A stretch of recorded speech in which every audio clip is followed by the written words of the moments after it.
창세기 28장 10절부터 22절 한 절씩 교독하겠습니다. 야곱이 부엘세바에서 떠나 하란으로 향하여 가더니 한 곳에 이르러는 해가 진지라. 거기서 유숙하려고 그곳에 한 돌을 가져다가 베개를 삼고 거기 누워 자더니 꿈에 본즉 사닥다리가 땅 위에 서 있는데 그 꼭대기가 하늘에 닿았고 또 본즉 하나님의 사자들이 그 위에서 오르락 내리락 하고 또 본즉 여호와께서 그 위에 서서 이르시되 나는 여호와니 너의 조부 아브라함의 하나님이요 이삭의 하나님이라.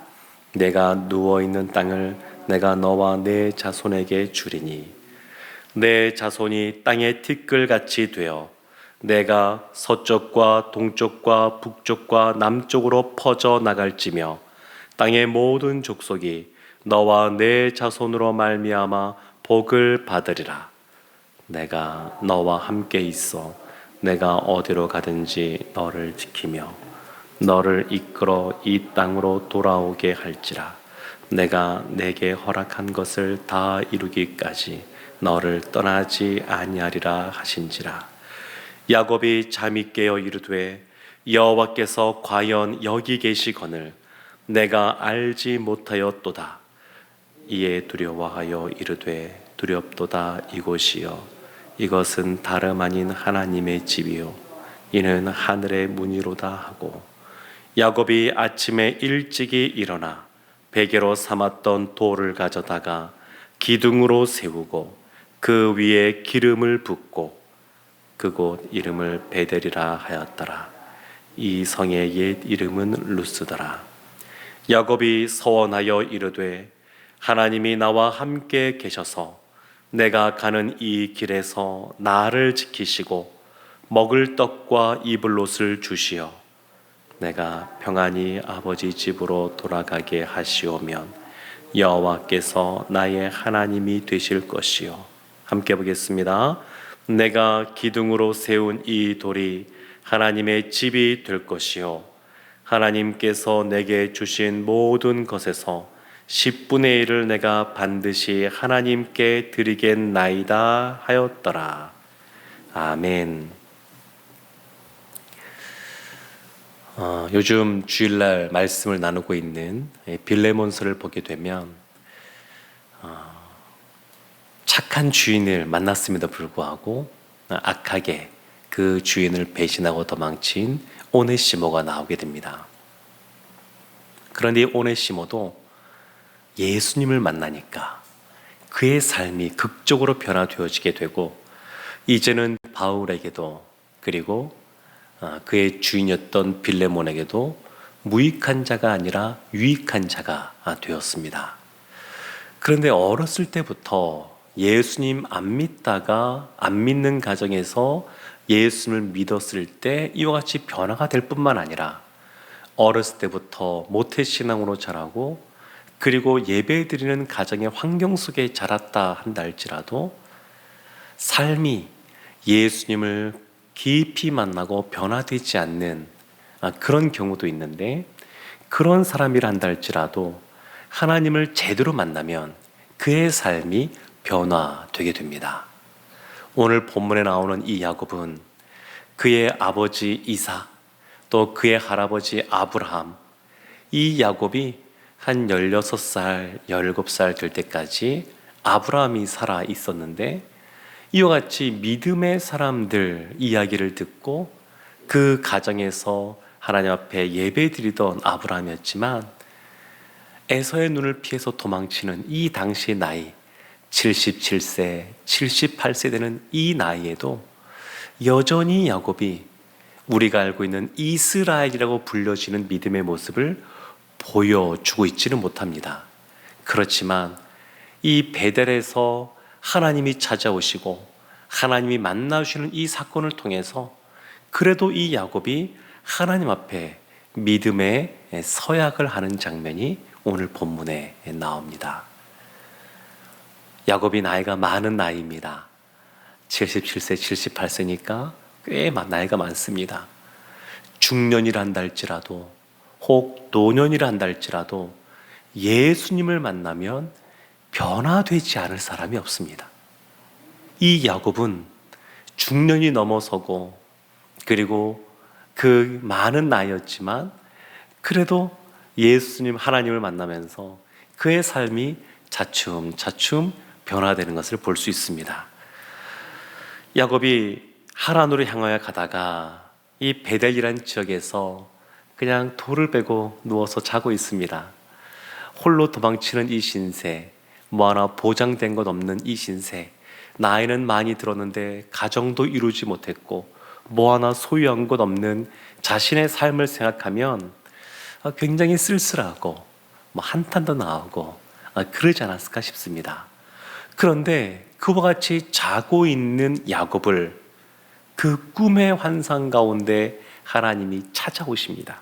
12절 말씀을 보면 꿈에 본즉 사닥다리가 땅 위에 서 있는데 그 꼭대기가 하늘에 닿았고 또 본즉 하나님의 사자들이 그 위에서 오르락 내리락 하고 사닥다리가 놓여졌습니다. 하나님이 찾아오셨는데 하나님과 야곱을 이어주는 사닥다리가 등장합니다. 오늘날 우리에게 하나님과 우리를 이어주는 예수 그리스도가 계신 것처럼 지금 야곱에게 하나님이 사닥다리를 내려주었습니다.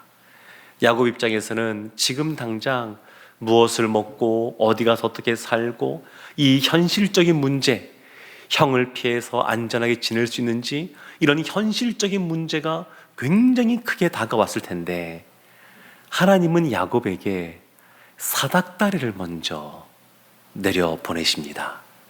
그러니까 하나님의 관심은 이 야곱과 교제하는 겁니다. 야곱을 만나서 대화하는 겁니다.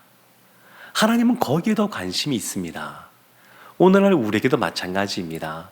우리의 삶 속에 여러 가지 삶 속에 필요한 또 것들이 있고 또 어려움들이 있고 그래서 그 문제를 놓고 우리가 이 새벽에도 기도하기도 하는데 그런데 그거보다 더 중요한 것 하나님은 예수 그리스도의 사닥다리를 통하여 우리와 교제하기를 원하십니다.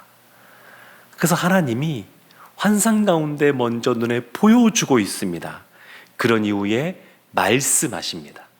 하나님이 환상을 통해 보여주시고 그 다음에 이제 말씀하시는데 13절부터 보게 되면 하나님이 복을 주시는데 야곱이 무엇인가 잘해서 주는 것 아니고 야곱에게 무언가 행동을 요구하시는 것도 나오지 않습니다.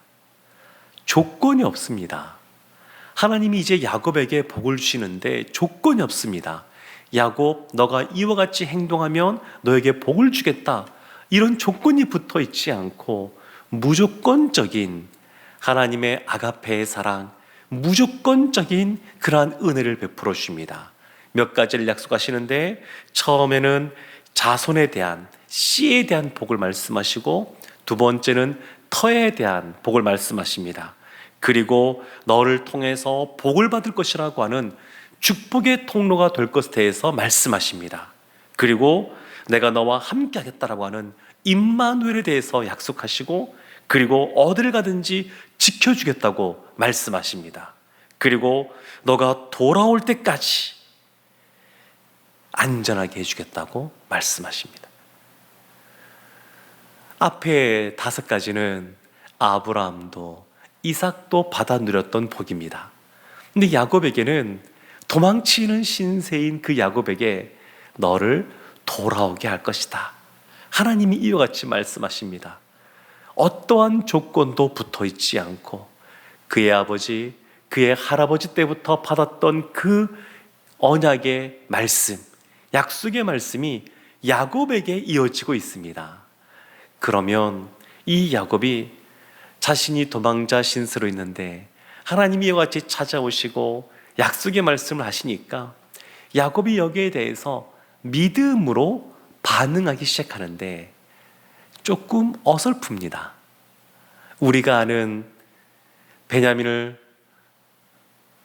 애굽에 있다는 것을 알고 이제 야곱이 그 모든 것을 또 베냐민을 내어 보내고 또 바로에게 오고 할 때 했던 그 믿음의 모습, 그 모습과 비교하면 아직까지는 굉장히 좀 어설프지만 그래도 야곱이 믿음의 반응을 보이는데, 첫 번째가 보면 18절에 이렇게 나옵니다. 야곱이 아침에 일찍이 일어나 베개로 삼았던 돌을 가져다가 기둥을 세우고 그 위에 기름을 붓고 그곳 이름을 베델이라 하였습니다. 돌을 세우고 기름을 붓는다, 이것은 나의 모든 것을 하나님께 드리겠다, 그런 의미입니다. 베델이라는 뜻은 하나님의 집이라는 뜻인데, 이 당시에 고대 근동에 있던 사람들은 다신교를 믿는 사람들이 많았습니다.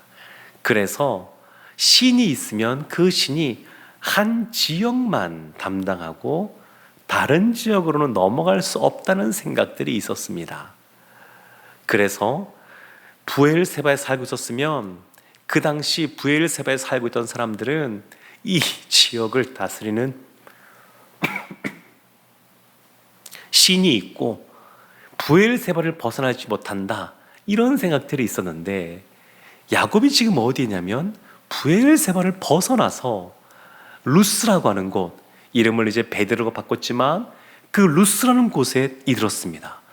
근데 하나님이 부엘세바에서만 나의 아버지 이삭을 만나신 것이 아니라 지금 이 루스라는 지역에서도 하나님이 자신을 찾아오신 겁니다.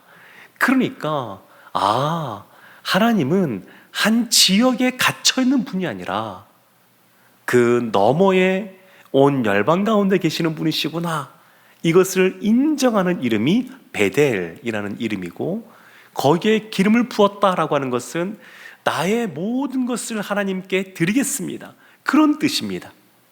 그러니까 믿음의 반응을 보인 겁니다. 다만 이 믿음의 반응이 온전치는 못해서 뒤에 보면 조건을 붙입니다. 20절부터 보게 되면 이런 조건을 붙입니다.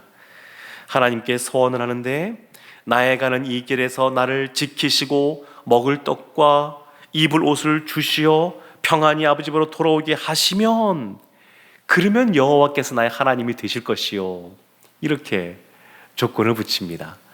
그러니까 여전히 야곱에게 있어서는 자신의 이 현실적인 문제, 먹고 살아가는 문제, 그리고 다시 돌아오는 문제가 너무너무 컸기 때문에 하나님은 무조건적으로 사랑으로 그 은혜를 베풀어 주고 계시는데 거기에 조건을 붙이는 이 모습을 보게 됩니다. 조건을 붙이지 않아도 하나님은 사랑하시는데, 하나님은 은혜와 복을 베풀어 주시는데, 여전히 하나님을 다 온전히 알지 못하는 이 야곱이 자신의 작은 생각 속에서 이와 같은 조건을 붙입니다. 사랑하는 성도 여러분, 하나님은 오늘날도 우리에게 마찬가지인 것 같습니다. 여전히 예수 그리스도 독생자, 그 예수 그리스도를 통하여 우리를 구원하신 것처럼 여전히 우리 가운데 조건 없이 다함 없는 사랑으로, 그리고 풍성한 은혜로 우리와 함께 하시는 줄로 믿습니다. 여기에 보이는 우리의 반응이 하나님께서 이와 같은 것을 주시면 이렇게 하겠습니다, 그것이 아니라 그 하나님을 있는 그대로 받아들이고 우리의 자신을 하나님께 내어 맡기는 겁니다. 사랑하는 성도 여러분, 야곱이 에서의 축복을 빼앗고자 그렇게 거짓으로 말과 행동을 하지 않았다 하더라도 하나님은 하나님의 때에 하나님의 방법으로 야곱에게 복을 주셨을 겁니다. 기다리면 되었는데 그걸 하지 못해서 고생길을 나서게 되었고, 조건을 붙이지 않았으면 고생 기간도 짧아지고 더 빨리 돌아왔을 텐데 오랜 시간을 이 바다나람에서 고생하고 또 뒤늦게 쫓기듯이 돌아오는 그러한 모습을 우리가 볼 수가 있습니다. 우리를 무조건적으로 사랑하시는 그 하나님 앞에 순전하게 믿음으로 반응하여 하나님이 주시는 놀라운 은혜와 복을 받아 누리는 우리 복된 성도님들 되시기를 주님의 이름으로 축원합니다. 아멘. 기도하겠습니다. 하나님, 하나님이 먼저 야곱을 찾아오시고 야곱에게 말씀하시고 야곱에게 복을 주신 것처럼 우리에게도 하나님이 먼저 찾아오시고 우리에게 말씀하시고 우리의 삶을 책임지시고 하나님의 놀라운 은혜와 복으로 함께 하시는 줄로 믿습니다. 우리가 주님 앞에 시간이 지나갈수록 더 온전하게 믿음으로 반응하는 하나님의 자녀들 되게 하여 주시옵소서. 그리하여 우리의 방법이 아니라 우리의 생각대로가 아니라 하나님의 방법과 생각대로 더 놀라운 일들이 우리의 삶 가운데 펼쳐지게 하여 주시옵소서. 예수님의 이름으로 기도합니다. 아멘.